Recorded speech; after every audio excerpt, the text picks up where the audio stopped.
A maneira como nós enxergamos, né, cara, eu acho que ela realmente determina muito, e aí eu quero entrar nesse assunto para você, em relação a essa inteligência emocional que um atleta, porque eu me apego muito, eu gosto muito de conhecer, você também é amigo do nosso mestre Augusto Cury, que é um cara fantástico, eu comecei a ler os livros dele, e eu acho sensacional a forma como a gente pensa, a complexidade e a simplicidade ao mesmo tempo, né, e o Dr. Augusto Cury, ele tem essa facilidade em transformar assuntos complexos, ele traduz de forma tão simples, né, palpável, assim, então eu acho muito legal. E essa questão do atleta, cara, o atleta tem que ser muito forte mentalmente, ele tem que se adaptar, ele tem que se reinventar, ele tem que encontrar uma maneira saudável de competir. Você falou, né, a maneira como você via a competição, que com certeza fez toda a diferença, nem todos conseguiram fazer isso, talvez via sempre a competição como uma ameaça, né? Quando você vê que pode ser algo positivo, que te desenvolve, tudo faz toda a diferença. Você acha que essa questão da inteligência emocional, a parte mental para o jogador, se você tivesse que dividir entre para o jogador chegar e ter sucesso, entre a parte técnica e mental, a importância de cada uma, como você dividiria em percentual, Kaká? Putz, mano, não consigo, saber separar isso em percentual, porque eu acho que não tá desassociado. Essa parte é tão importante e ela, por muitos anos, ela foi tão deixada de lado, né? Hoje a gente tem visto cada vez mais isso e realmente é porque ela está muito associada. Eu acho que a minha performance técnica, ela vai ser potencializada pela minha saúde e a minha inteligência emocional.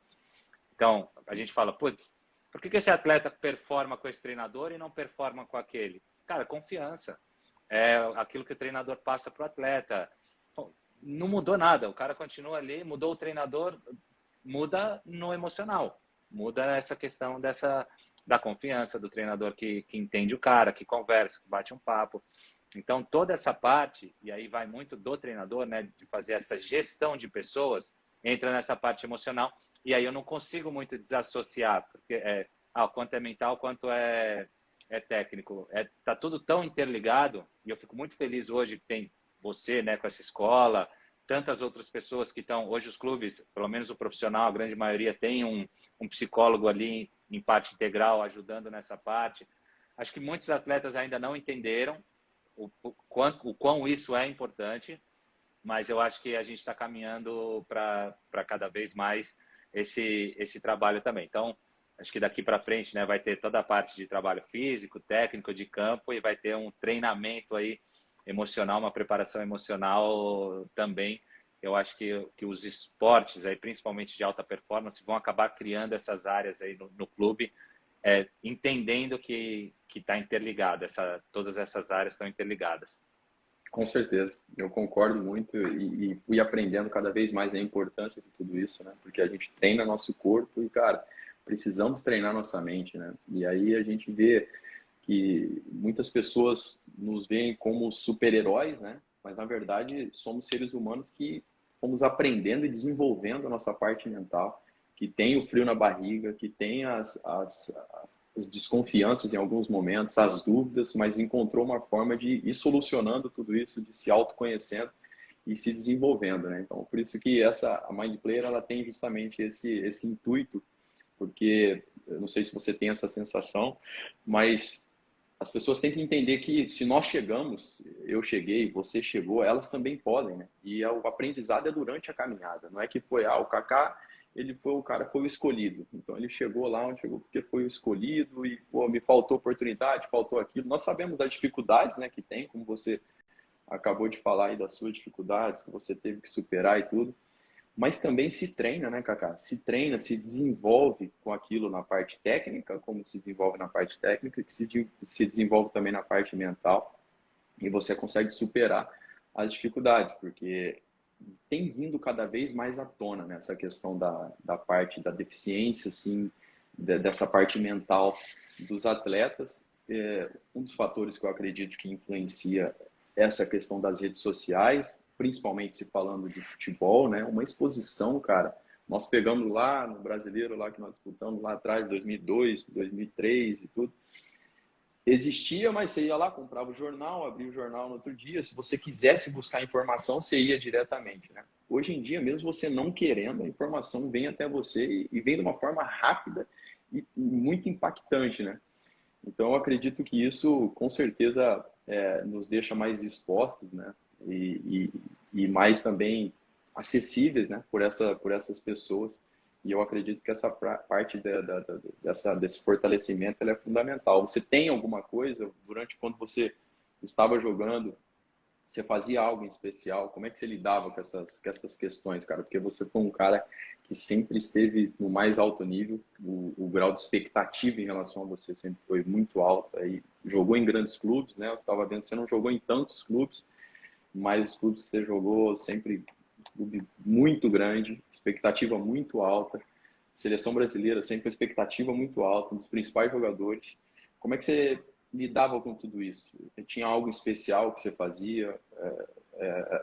Como que você fazia com tudo isso? Eu acho que eu fui aprendendo a lidar. Diferente, né, de hoje, tem muita gente ajudando nessa área, técnicas. Hoje a gente está aqui falando de uma escola, né, que você está aí pioneiro para atletas, que isso é importantíssimo. Na nossa época não tinha tanto, tinha alguns coachings que acompanhavam a seleção brasileira. No Milan tinha um psicólogo também que acompanhava um pouco. E eu sempre tive muito contato com o Augusto Cury, principalmente depois da Copa de 2010, que foi quando eu conheci ele durante nosso período de concentração. Então, muito do que eu fui aprendendo no dia a dia, né, de você ir lidando com as situações, e fui tentando me conhecer também. A família fundamental, Jesus fundamental, Bíblia e toda essa parte espiritual fundamental. E aí eu fui aprendendo a lidar com tudo isso, né? Então, exemplo prático. Na Itália é cultural, os jogadores chegam antes do treino para tomar café no clube e ler jornal. Então, sentava na mesa, abria o jornal, ficava lendo o jornal. E aí eu comecei a perceber que quando eu tinha coisa boa, pô, meu dia legal, quando eu lia alguma coisa negativa, estragava meu dia. E, pô, eu passava o dia respondendo o jornalista na minha cabeça, né? Eu falava, pô, mas por que o cara tá falando? Ele não pode falar isso, ele não sabe, ele não me conhece. E aí eu falei, putz, calma, isso aqui tá me fazendo mal. Então, vou fazer o seguinte, então não vou ler nem a coisa boa, nem a coisa ruim. Vou ficar um pouco mais à parte de tudo isso aqui. E aí, aos poucos, fui deixando de lado, até eu ter um pouco mais dessa gestão emocional de saber ler uma crítica também. E aí, aos poucos, eu fui aprendendo a ler uma crítica. E aprendi que, muitas vezes, o que realmente era ruim para mim era quando o cara, ou o crítico, né, o jornalista, expunha uma fraqueza que era real minha. Falei, caramba, o cara escreveu uma coisa que é real, só que ele está expondo para o mundo uma deficiência minha, né? Claro, ninguém quer se expor com os seus problemas e os seus defeitos. Mas eu fui aprendendo, eu falei, putz, se esse cara está falando e isso realmente é real para mim, por que não consertar essa situação que realmente é real? E tem aquela crítica que é maldosa também, que você sabe que é maldosa, não tem fundamento nenhum. E aí eu fui aprendendo, essa aqui eu deixo de lado, não tenho muito, não me importo muito, e essa aqui, que realmente é para o meu crescimento, vamos levar ela como uma crítica construtiva. E aí, assim, aos poucos eu fui aproveitando o olhar dos outros, enxergar com o olhar dos outros aquilo que era a minha situação, e aí fui tentando melhorar. E aí, aos poucos, veio vindo as redes sociais, né? Isso que você falou, antes eu chegava no clube, eu tinha que abrir o jornal. De repente, estava na palma da minha mão. O processo foi o mesmo, porque a hora que acabava um jogo, você pega o celular e vê ali nas redes sociais galera falando bem, pô, legal, você fica infla, né? Entrou ali, jogo ruim, galera descendo o pau, também vai lá para baixo. Eu falei, ó, mesmo processo. Não vou ver nem quando fui bem, nem quando fui mal, deixa lá até eu aprender a ter um pouco mais de controle e gestão com relação a isso. Mas o conceito acabou sendo o mesmo. E aí, só que a avalanche a quantidade, né, hoje com rede social, realmente é muito maior do que quando você pegava um jornal. Até porque tem a interação hoje de todo mundo que quiser ir ali fazer um comentário. Então, foi um pouco aí na prática como eu fui aprendendo a lidar com essa situação. E aí tive 4 anos ali no Real Madrid, que realmente aí foi uma escola, né? Porque, Foi. cara, aí foi... Ali foi de tudo, Kaká. Cara, ali foi de tudo. Ali foi aprender realmente a resiliência de... Cara, Real Madrid é isso que todo mundo vê, né? Esse clube gigantesco que você faz um gol, você é o melhor do mundo, você perde um gol, você é o pior. Não tem meio termo ali, é extremo pro bom e pro ruim. E eu Hoje você passei... consegue, desculpa. Vai Hoje lá. você consegue olhar com gratidão, assim, por ter passado por tudo isso? Eu imagino que deve ter sido muito difícil para você, cara. Mas você consegue olhar com gratidão essa situação? Como você vê? Consigo. E assim, sou muito grato realmente ao Real Madrid e ter passado por lá. Se você fala assim, se você pudesse escolher, você não passaria? Fala assim, ó, se eu pudesse aprender tudo que eu aprendi não passando, ok. Como eu sei que não, então não tem essa escolha. Eu passaria, porque tudo aquilo que eu aprendi ali nesses 4 anos, realmente para mim foram, assim, para a formação de caráter e para mim como pessoa, cara, foi muito importante esses 4 anos ali no clube. E aí, o que eu fico muito feliz é que, antes de começar a pandemia, em março de 2020, Real Madrid foi fazer um jogo de Legends, ia fazer, né, antes do lockdown, e me convidou para o jogo de Legends. Eu falei, cara, vocês podem, acho que é brincadeira de vocês, né? Porque, assim, vocês me considerarem um Legends do futebol que jogou no Real Madrid, pô, ok, eu vou. Agora, Legends do clube... E aí eles falaram, cara, a gente te considera um Legends do clube pelo teu comportamento, não por aquilo que você fez em campo, mas pelo teu comportamento. E aí isso para mim foi muito gratificante, porque em nenhum momento vocês me viram falando mal do treinador da época, em nenhum momento me viram falando mal do clube. Sempre tentei, fiz de tudo para que eu pudesse ter os mesmos resultados que eu tive no Milan, na seleção, no Real Madrid. Não deu certo, mas tive outros resultados aí que para mim valeram muito a pena, que ser chamado para um jogo de Legends do clube realmente foi muito especial. Pô, cara, sensacional. Eu comecei, né, quando começamos a live ali, eu falando da admiração, da tua convicção, do teu comportamento. Tem a parte espiritual que eu também tenho, a nossa referência, que é Jesus e tudo.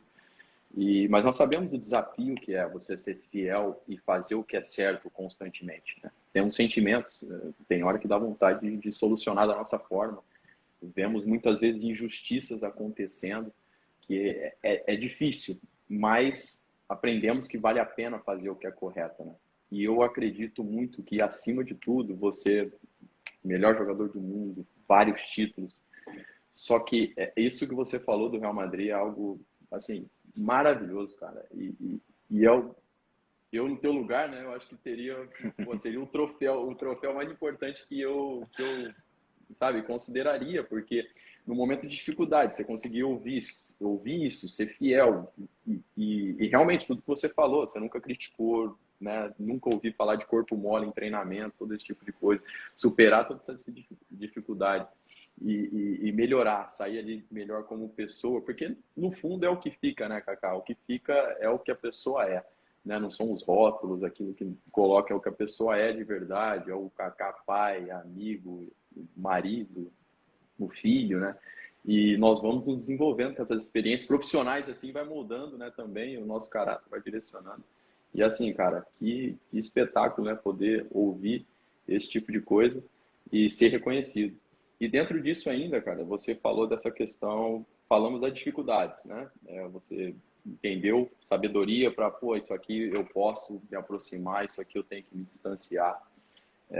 E manter o foco, continuar seguindo em frente, apesar das críticas e tudo isso.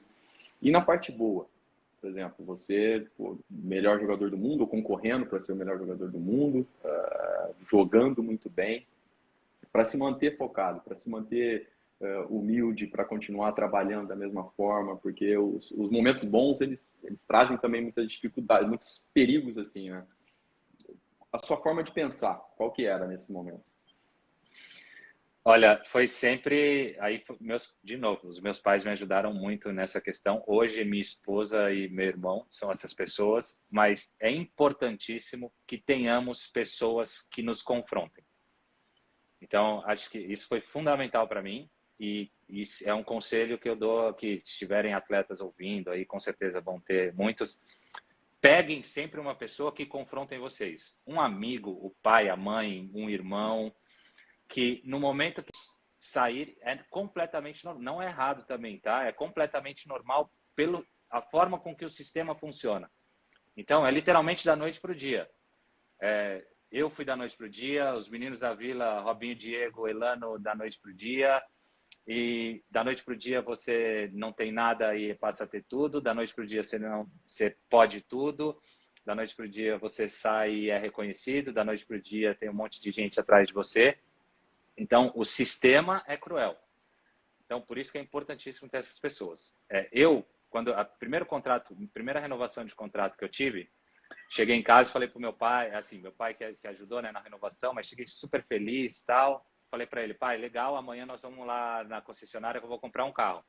Ele falou, cara, demais, agora senta aqui que nós vamos conversar sobre isso. Você vai ter seu carro, não é amanhã. Então, vamos, assim, de uma forma, claro, bem amorosa, né, mas vem cá, cortou minha asinha, abaixa a bola.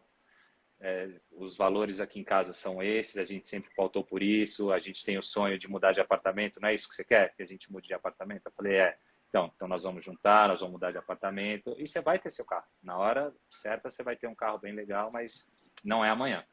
Isso para mim foi um choque muito legal, assim, um confronto muito bom. E assim, eu também sempre tive muito respeito pelos meus pais, né? Sabia que aquilo que eles estavam falando era uma coisa muito, muito boa. E hoje é minha esposa e continuam sendo meus pais, né? Mas meu convívio diário com a minha esposa é ela que me confronta. Então, às vezes, parei outro dia no lugar errado, assim, muito rápido. Parei no lugar errado, aí, a hora que eu voltei pro carro, ela... Porque se é o Kaká, você acha que você pode parar em qualquer lugar? Aí eu, opa... Às vezes você vai saindo, né, daquela área ali, mas é sempre bom ter alguém que te confronte e te traga para a realidade. Então, isso para mim foi fundamental. E aí, ao longo da minha carreira, sempre que eu ia dando umas saidinhas assim, eu tomava uma chegadinha aí do meu pai. Normalmente era meu pai, cara. Teve uma vez um jogo, San Siro, Milan, não lembro o adversário, mas, pô, jogo assim, jogo ruim. Entrei no carro xingando todo mundo, falando, pai, os caras não correm, os caras não... Ele, mano, se você continuar jogando desse jeito, pede pra ir embora, pede pra sair. Essa preguiça que você tava, essa tiriça, ficar ali aberto esperando chegar a bola, se for pra continuar desse jeito, é melhor você sair. Aí eu, sabe, dá aquela... traz você para a terra de novo. Então, eu agradeço muito a essas pessoas e não tiro hoje essas pessoas da minha vida, sabe? É normal nosso de tentar tirar essas pessoas e trazer sempre para perto aqueles que estão sempre ali bajulando, ajudando, tudo que você faz está ótimo, é maravilhoso. E esses são os mais fáceis de encontrar realmente. Mas não deixem de ter os que confrontem vocês e cortazinha ali na hora que precisar. Então, essas pessoas sempre me traziam para a direção e o caminho dos princípios e valores cristãos que eu sempre tive, né? Então, basicamente foi isso.